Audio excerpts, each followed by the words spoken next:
I want to start this week with a round of Do You Care? I'm going to give you two marketing stories that are in the news right now and going to ask you a simple question. Do you care?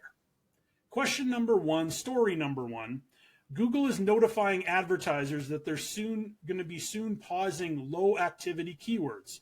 Basically, if the keywords haven't generated any impressions in a year, they're going to be removed from campaigns. Google says this strategy is designed to help advertisers focus on valuable keywords, but some advertisers don't like the change as they find some value in keeping these low value keywords around for a variety of reasons. Do you care? I'm going to start with Duncan because this is really in Duncan's wheelhouse. Two questions for you, Duncan. Do you care? And have you seen this notification from Google? Yes and yes, but I mean, the way that Google's changed a lot over the last couple of years. They're phrase matching and exact matching keywords, which I know for most of our readers won't make any sense, but it's more or less different ways for Google to match to the keywords that you put in there. That's changed. So like it used to be very specific. If you have a very specific term that you want to show for, you just put square brackets around it and you tell Google that's what the only keyword I want to show for. But nowadays it shows for a lot of synonyms and a lot of variations of that. So what we've been finding is that there's a lot of keywords that get no traffic because it's matching to other keywords, but just synonyms or slight variations of the original. So I think in the long term, it probably doesn't have that much of an effect, but I also can understand the advertiser's point of view because a lot of times there's Google's admitted it themselves that they, like, I think it's like, what is it, like 15% of every Google search is brand new. It's never seen it before because we keep typing different and more things into Google search. So if you are an advertiser and you're trying to show for a certain specific term or phrase, I don't really see any reason as to why it causes problems of just leaving that keyword in there.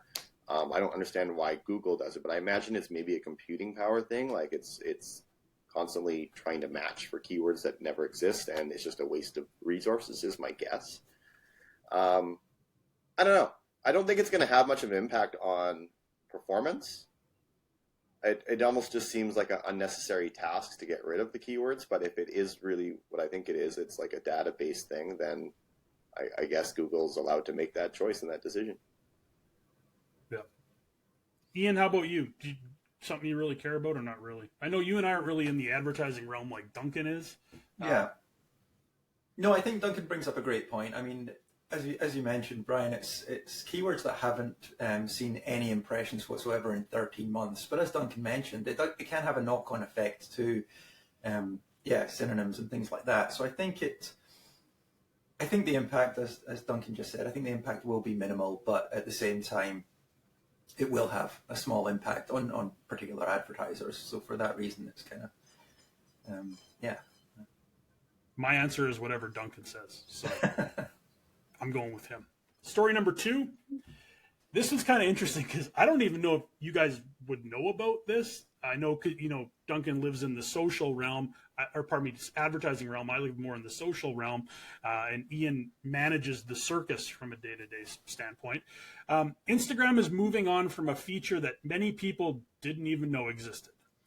There's a little black key logo at the bottom of your Instagram profile, and you can click it, and your Instagram feed switches over to another side. It was called Instagram Flipside. It was a feature that allowed users to post content for certain groups of people instead of publicly displaying it to the world. Think of it like a private feed for your closest friends. It wasn't an awful idea. I think there are people that got a lot of value out of it where they could post additional content that was only meant for a certain group of people. Flipside was introduced earlier this year, but Instagram has already decided to ditch it. Rest in peace, Flipside. The same question for both of you. Do you care? First of all, did you know it existed? And second of all, do you care? Ian. Answer to question one. No, I did not know it existed until we started talking about it. Answer to number two. No, I don't care. No, I don't care either. We know that Meta has obviously had an ongoing battle with fake accounts for some time. And I think the introduction of this was an attempt to numerous people on the platform obviously have fake accounts or secondary accounts, and I think it was an attempt to cut down on those by Meta. I don't know if it was ever even really rolled out fully, was it, Brian, or was it only ever to a select audience? It was there. We had it on ours, and I tested it one time. But when it came out, there wasn't a big to do about it. All of a sudden, it was just kind of there, and then you had to do a little bit of research to figure out what it was. There was a notification, but it wasn't this big, because it was a slow rollout.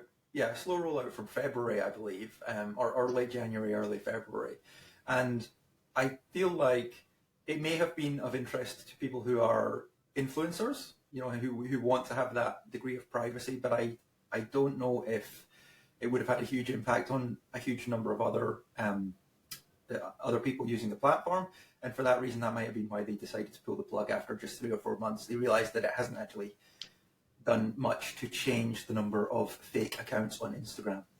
The Finstas, if you will. Finstagram, yeah. And you bring up a good point. I actually didn't really even think about that. Instead of somebody having a secondary account to display content to a certain group of people, it's almost like it gave you 2 accounts in one by hitting Flipside, and the whole thing spins around. So, Duncan, how about you? Did you know about it, and do you care? Yes and no.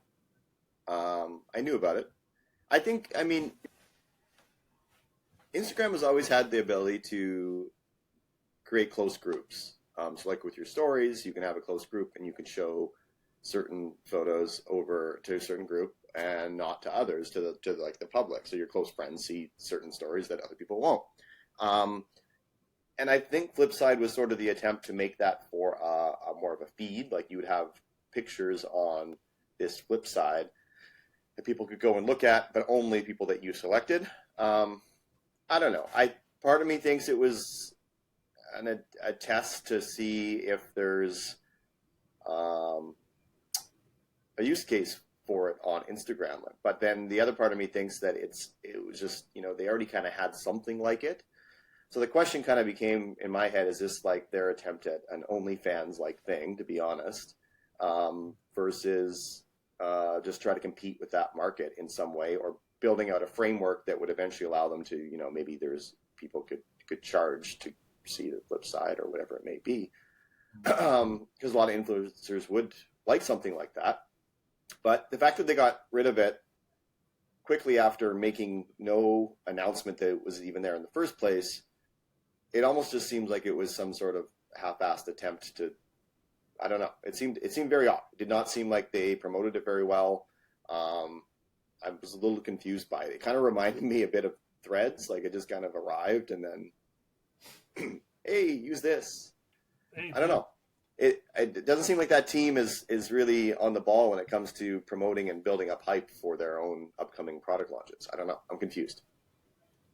They should have ran some Instagram ads to tell you about Flipside. Well, they should have created some hype. I mean, I don't know who was working on their marketing team, but it just appeared and then randomly started hearing about Flipside, and then, okay, I see what this is trying to be, and then it went away. Okay, well, maybe the lack of acknowledgement was really that it was only supposed to be some sort of test. Are they just testing the water, like you said, just seeing, hey, would people be interested in that's this? Not how you do idea a test. That this not you the don't finish. Open a test to everyone.